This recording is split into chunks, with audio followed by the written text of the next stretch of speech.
Hi viewers, welcome to our channel. ప్రస్తుతం మనతో పాటు దాము బాలాజీ గారు సీనియర్ జర్నలిస్ట్ ఉన్నారు. వారితో ఒకసారి మాట్లాడదాం. సార్ నమస్కారం. సార్ నమస్తే. సార్ వల్లభనేని వంశీ గత కొన్ని నెలలుగా కూడా జైల్లోనే ఉన్నారు. అయితే ఈ నేపథ్యంలో తన ఆరోగ్యం క్షీణించిందని హాస్పిటల్లో అడ్మిట్ చేశారని చెప్పేసి వార్తలు వస్తున్నాయి. సార్ అటువైపు నుంచి వైసీపీ వాళ్ళు ఏం ఆరోపిస్తున్నారంటే జైల్లో వల్లభనేని వంశీపై విషప్రయోగం జరిగింది అని చెప్పేసి, అతను చంపడానికి కుట్రలు జరిగాయని చెప్పేసి వాళ్ళు చెప్తున్నారు. నిజంగా ఈ విధంగా జైల్లో అంటే విషప్రయోగం కానివ్వండి, లేకుంటే ఇంకే రకాలైన చంపేందుకు కుట్రలు జరిగే అవకాశం కనిపిస్తుందా సార్? ప్రజెంట్ ఇప్పుడు వల్లభనేని కండిషన్ ఏ విధంగా ఉంది? ముందుగా వల్లభనేని కండిషన్ మాట్లాడుకొని తర్వాత మిగతా విషయాలు మాట్లాడుకుందాం. వల్లభనేని వంశీ గత 50 రోజుల నుంచి జైల్లో ఉన్నాడు. ఫిబ్రవరి 13 ఆ ప్రాంతంలో అరెస్ట్ అయ్యాడు. అప్పటి నుంచి ఆయనకి బెయిల్ రాలేదు. అనేక సార్లు బెయిల్కి అప్లై చేశాడు. రీసెంట్గా కూడా ఆయనకి ఎస్సీ ఎస్టీ కోర్టు రిజెక్ట్ చేసింది. హైకోర్టులో కూడా బెయిల్ రిజెక్ట్ చేసింది. ఎందుకంటే ఆయన కిడ్నాప్ కేసులో బలమైన ఆధారాలు ఉన్నాయి. ఇంకా చాలామంది ఈ కేసులో ఎస్కేప్ అయి ఉన్నారు. వాళ్ళందరినీ మేము పిలిపించాలి. ఇతను బాగా సామాజికంగా ఆర్థికంగా బలవంతుడు కాబట్టి ఇతను ఇన్ఫ్లుయెన్స్ చేసే అవకాశం ఉంది. సాక్షుల్ని బెదిరించడం కావచ్చు, లేకపోతే ప్రలోభపరచడం కావచ్చు చేయొచ్చు. అట్లాగే సాక్ష్యాధారాలని తారుమారు చేసే అవకాశం ఉందని బలంగా ప్రాసిక్యూషన్ ఆర్గ్యుమెంట్ చేయగలిగింది. దాంతో ఇతనికి బెయిల్ అయితే రాలేదు. సో ఆల్రెడీ అతనికి కొంత హెల్త్ ఇష్యూస్ ఉన్నాయి. అతనికి ఏంటంటే ఒకటి సివియర్ వెన్ను బ్యాక్ పెయిన్ ఉంది. దాని తర్వాత ఆస్తమా ఉంది. థైరాయిడ్ కూడా ఉందేమో డౌట్ వస్తుంది. సో అతను గతంలో కూడా నాకు హెల్త్ ఇష్యూస్ ఉన్నాయని చెప్పాడు. దానికి సంబంధించి మామూలుగా గవర్నమెంట్ జైళ్ళల్లో హెల్త్ ఇష్యూస్ ఉంటే ఆ జైల్లోనే మెడికల్ ఫెసిలిటీస్ ఉంటే అక్కడే చూస్తారు. లేనప్పుడు అక్కడ పక్కన ఏ గవర్నమెంట్ హాస్పిటల్ ఉంటే దానికి తీసుకెళ్తారు. అది చంద్రబాబు ఒకడే చేయగలడు. ప్రైవేట్ హాస్పిటల్లో పెట్టగలిగిన సామర్థ్యం చంద్రబాబుకే ఉంది. జగన్కి లేదని నేను చాలాసార్లు చెప్పాను. అంటే వ్యవస్థలని మేనేజ్ చేయగలిగిన శక్తి చంద్రబాబుకు ఉన్నట్టుగా జగన్కి లేదు. అది మనం అరెస్టులు చూస్తే కూడా ఎవరికైనా అర్థమైపోతుంది. అదే ఫర్ ఎగ్జాంపుల్ అచ్చెన్నాయుడిని అరెస్ట్ చేసినప్పుడు ఆయనకి హెల్త్ ఇష్యూ ఉందని రమేష్ హాస్పిటల్లో చాలా రోజులు పెట్టారు. అలాగా ఆయన చాలామందికి అప్పుడు రమేష్ హాస్పిటల్లో కోర్టులు పెట్టేసేవి. ఇప్పుడేమో లేదు. ఎంత సీరియస్గా ఉన్నా గవర్నమెంట్ హాస్పిటల్కి తీసుకెళ్ళాలి. ఫర్ ఎగ్జాంపుల్ నిన్న సంగతి చెప్తాను. నిన్న ఈయన మధ్యాహ్నం టైంలో చాలా సివియర్ వెన్ను నొప్పి ఉంది, అట్లాగే ఊపిరాడట్లేదు అవన్నీ చెప్పినప్పుడు ఫస్ట్ ఏం చేశారంటే వీళ్ళు వైద్యుల్ని పిలిపించి హాస్పిటల్లోనే జైల్లోనే చెక్ చేయించారు. కానీ వాళ్ళు కూడా సలహా ఇచ్చారు, కొంత హాస్పిటల్కి వెళ్ళి టెస్ట్లు అవి చేయిస్తే మంచిది సార్ అని. ఎందుకంటే అతనికి ఆల్రెడీ ప్రాబ్లం ఉంది కాబట్టి తీసుకెళ్ళమన్నారు. వీళ్ళు మెల్లగా ఎప్పుడో 4:30, 5కి అలా తీసుకెళ్లారు గవర్నమెంట్ హాస్పిటల్కి విజయవాడలో. తీసుకెళ్తే అక్కడ డాక్టర్లు ఎవరూ లేరు ఆ టైంకి. లేకపోతే మళ్ళీ ఫోన్లు చేసి పిలిపించారు. ఈ లోపల వెయిటింగ్ చేయాల్సి వచ్చింది. వాళ్ళు వచ్చారు. వచ్చిన తర్వాత టెస్టులు చేశారు. అంటే ఎందుకు చెప్తున్నానంటే ఒకవేళ సివియర్గా ఉంటే పరిస్థితి ఏంటి, ఇతనికి సివియర్గా ఉందో లేదో తెలియదు కదా. మొత్తానికి టెస్టులు చేశారు. అతనికి ఈసీజీ, తర్వాత 2D ఎకో, చెస్ట్ ఎక్స్రేలు ఇవన్నీ తీశారు. ఇవన్నీ తీసి అతనికి ఏదో మెడికేషన్ అవి ఇచ్చారు. ఇచ్చిన తర్వాత మళ్ళీ రేపు మార్నింగ్ ఫుడ్ లేకుండా తీసుకురమ్మన్నారు. ఎందుకంటే థైరాయిడ్ టెస్ట్ కూడా చేయాలని చెప్పారు.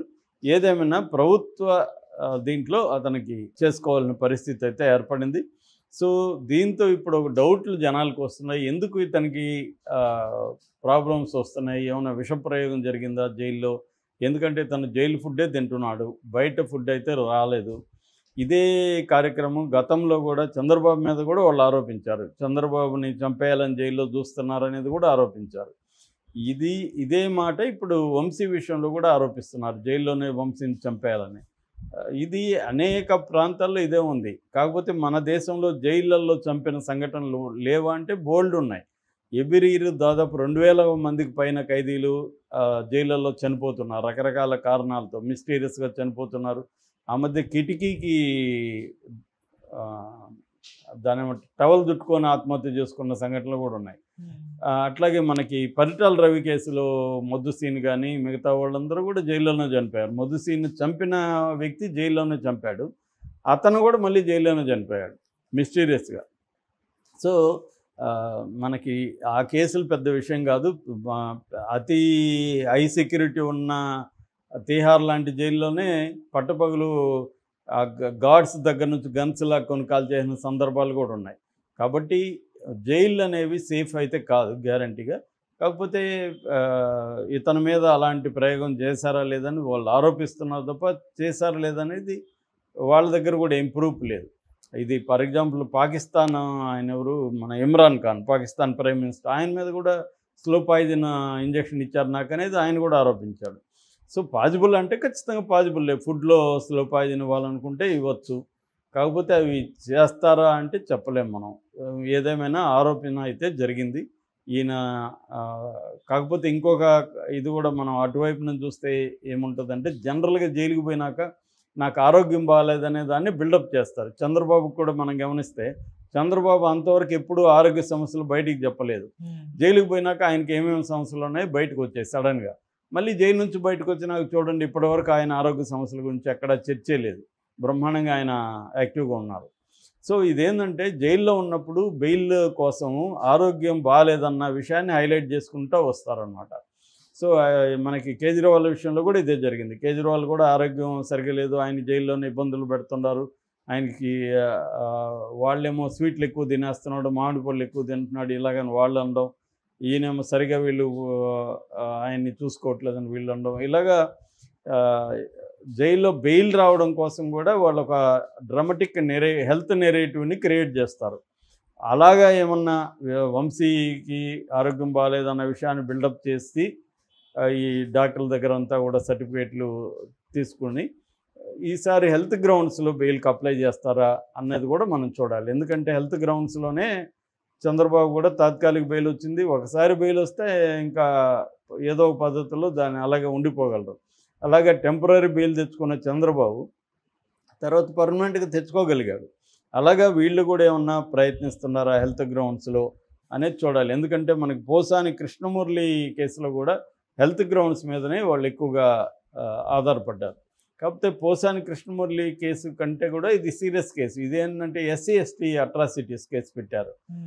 ఈ సత్యవర్ధన్ అనే తెలుగుదేశం ఆఫీసులో కంప్యూటర్ ఆపరేటర్గా ఉన్న అతన్ని కిడ్నాప్ చేశారనేది కేసు ఇది. సో అందువల్ల ఈ కేసులో ఇంకా కూడా వల్లభనేని వంశీ జైలుకి వెళ్ళే అవకాశం ఉంది. ఆల్రెడీ అతని మీద ట్వీట్లు ట్రోల్స్ కూడా జరుగుతున్నాయి. అతను హెయిర్ అంతా నేర్చిపోయి ఎట్లా అయిపోయాడు చూడనని.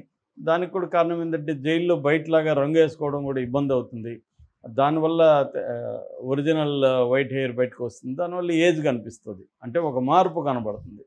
రెండోది అతను ఫిజికల్గా అండ్ మెంటల్గా కూడా జైలు అనేది స్ట్రెయిన్ని క్రియేట్ చేస్తుంది. ఎందుకంటే బయట ఉన్న సౌకర్యాలు అయితే జైల్లో ఉండవు. ఫర్ ఎగ్జాంపుల్ అతనికి కార్డు కావాలంటే కోర్టులో పర్మిషన్ తీసుకోవాలి. ఒక్కోసారి కోర్టులు కూడా విచిత్రంగా బిహేవ్ చేస్తుంటాయి. ఆ మధ్య 87 ఏళ్ల స్టాన్లీ స్వామి ఒక స్ట్రా అడిగాడు. ఆయనకి ఎందుకంటే చేతులు వణుకుడు రోగం. ఆ వణుకుడు రోగం వల్ల పట్టుకోలేకపోతున్నాం